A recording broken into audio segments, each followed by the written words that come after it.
So now we'll study Krebs cycle, that is the second step of the aerobic respiration of carbohydrate metabolism. So before starting Krebs cycle, that is the complete oxidation of the molecule of pyruvic acid that is formed in the first step, glycolysis, and the subsequent release of CO2, H2O and ATP. तो Krebs cycle में entry होने से पहले, that means Krebs cycle हमारा mitochondria में होता है and pyruvic acid is formed in the cytoplasm. तो Krebs cycle में एंट्री होती है एसिटाइल कोएंजाइम की, which is a derived compound from pyruvic acid. So as we saw in glycolysis, pyruvic acid is a 3-carbon compound, right? And acetyl coenzyme is a 2-carbon compound. तो pyruvic acid से acetyl coenzyme बनने में there are 3 steps.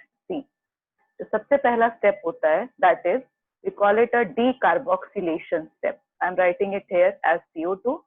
Decarboxylation मतलब जो pyruvate का carboxylic group होता है, this group, the carboxylic group has a very little chemical energy. ये simply तुम्हारा एक CO2 molecule के form में eliminate हो जाता है. This is the first step in respiration जहाँ पे CO2 release होता है. Now the remaining 2 carbons which are of your pyruvic acid, the remaining 2 carbons, they are oxidized to form a compound which is named as acetate, right? Simply जब 3 carbon से हमने CO2 eliminate कर दिया है, we get a compound which is acetate. Acetate is nothing, it is the ionized form of acetic acid. Now जो यहाँ से electron निकल रहा है, जो pyruvic acid से acetate बना रहा है, that enzyme which transfers the electrons from this pyruvate compound, it transfers the extracted electron to a molecule of NAD. That means the second step is the formation of NADH from NAD. So basically जो इस पे electron add होता है, वो electron इसी pyruvate से निकाला जाता है. ओके, तो 2 स्टेप्स हुए. अब NADH as we all know is a store house of energy जो फर्दर ETS में जाके जब इसका ऑक्सीडेशन होगा तो ये एनर्जी फॉर्मेशन करेगा. Now the third step is कि एक कोएंजाइम A आके ऐड होगा in this acetic acid. Now this coenzyme A is basically a sulfur containing compound which is a derivative of vitamin D. ठीक है, it is attached to the acetate by an unstable bond जो acetyl group को reactive बनाता है. तो basically the presence of this compound makes this acetyl coenzyme में reactive, जो further अभी जब Krebs cycle में जाएगा, it will attaches with the oxaloacetic acid and it will form a 6-carbon compound. So finally in 3 steps के बाद you get a compound which is acetyl coenzyme A, which will further enter and participate in the Krebs cycle. Okay, now this entire step of the conversion is called as oxidative decarboxylation. तो decarboxylation इसलिए क्योंकि यहाँ पे एक CO2 molecule release हो रहा है, and oxidative इसलिए क्योंकि अगेन यहाँ से एक इलेक्ट्रॉन भी निकल रहा है जिसको एक NAD अटैच करके खुद रिड्यूस हो जाता है. So this is called as oxidative decarboxylation. The enzyme complex which mediates this reaction is called as pyruvate dehydrogenase complex. Okay, we call it as PDH complex. And why it is not simply named as an enzyme, it is a complex. क्योंकि देखो उसके साथ साथ ये coenzymes भी attach होते हैं.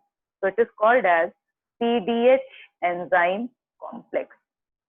Okay. Now finally we have acetyl coenzyme. Now we'll start with the typical Krebs cycle. So ये acetyl coenzyme which enters into this Krebs cycle is actually a 2-carbon compound, right? Now this reacts with a 4-carbon compound which is called as oxaloacetate or oxaloacetic acid. These two combine with each other with the formation of a 6-carbon compound which is known as citric acid. Yeah, I can write citrate. हम सिर्फ जब सब कुछ ionic form में पढ़ रहे हैं तो हम उसमें 8 लगाएंगे, ठीक है, लाइक CO माइनस. अगर वो COH होता है तो we name it as citric acid. Now this citrate is further converted into its isomeric form जिसको हम कहते हैं isocitrate.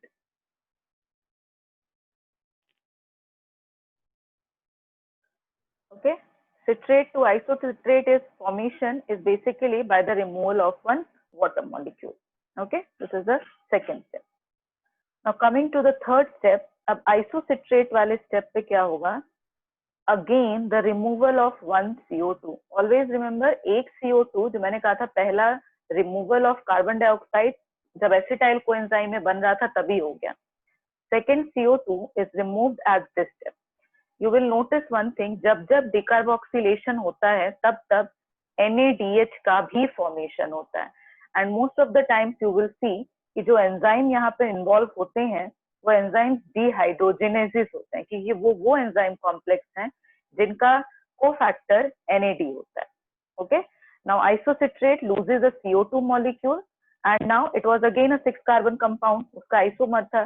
Now it will be converted into a 5 carbon compound which is named as alpha ketoglutarate.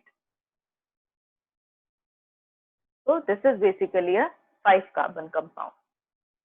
Now again second consecutive reaction will be of a decarboxylation. Again one CO2 will be released and again one NAD will be reduced into NADH.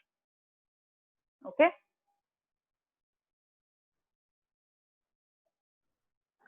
So now how many carbons are left? We have only 4 carbons. Now this compound is called as succinyl coenzyme A. Okay. Now this succinyl coenzyme A is a 4 carbon compound. तो एक CO2 हमारा जब entry नहीं हुआ था acetyl coenzyme का formation के time release हो गया, एक CO2 यहाँ रिलीज हो गया and one CO2 is released here. So the reaction for complete glucose breakdown is C6H12O6 with the release of 6 CO2 and your 12 H2O and evolution of water, the next process. तो जो इसका 6 CO2 होता है, one is eliminated here and 2 यहाँ पे eliminate हो रहे हैं. And जब से हमारा pyruvic acid होता है, because it is a 3 carbon compound, हम ये सारा जो reaction यहाँ हो रहे हैं, we will multiply it by 2. ये 2 बार हो रहा है ना, क्योंकि pyruvic acid is a 3 carbon compound. और जब वो ग्लिसरल्डिहाइड पे ब्रेक हुआ था in your glycolysis, वहां से ये सारे reactions डबल हो रहे हैं. That means ग्लूकोज का complete oxidation यहाँ पे हो चुका है. Okay. Now the succinyl coenzyme releases its coenzyme. अच्छा, along with that यहाँ पे जब NADH बन रहा था, the question is कि यहाँ पे coenzyme कैसे आया? The coenzyme is used by the enzyme which causes the decarboxylation of alpha ketoglutarate and the formation of succinyl coenzyme. Now succinyl coenzyme से next compound जो बनता है, that is succinate. Now it's again a very crucial step. अब यहाँ पे क्या होता है? You will see there is a formation of one molecule of GTP. Entire respiration में GTP सिर्फ यहीं पे बनता है और कहीं पे GTP नहीं बनेगा. One more thing, animals में you will see GTP, ATP and plants में तुम्हारा GTP बनता है. दोनों केसेस अलग होते हैं. GTP just acts as an energy carrier. ये तुरंत अपना फॉस्फेट के फॉर्म में जो एनर्जी होता है, it will transfer it to ATP. So the formation of a GTP is equivalent to one ATP. Okay. Now succinate से going back to your next compound, going next is fumarate या fumaric acid. Now fumarate का formation होता है with the reduction of FAD into FADH. Right? Now this fumarate further bond in the substrate are rearranged और rearrangement से एक दूसरा compound बनता है which is your malate. Now this malate is further converted to oxaloacetic acid and again we'll see the reduction of one molecule of NAD into NADH. तो अगर मैं net yield calculate करूं, अगर हमको एक balance sheet बनाना है net yield from the Krebs cycle, you will see there is 3 molecules of NADH formed. But as we know कि हर step 2 बार हो रहा है from the level of glyceraldehyde phosphate. So from Krebs cycle you will get 6 molecules of NADH, 1, 2 and 3. If you look at FADH तुम्हारा यहाँ पे सिर्फ एक step पे बन रहा है and it is calculated as twice. तो 2 molecule of FADH. GTP, which is equivalent to ATP, is formed at one step, that means 2 molecules. Okay, so this is the balance sheet of Krebs cycle.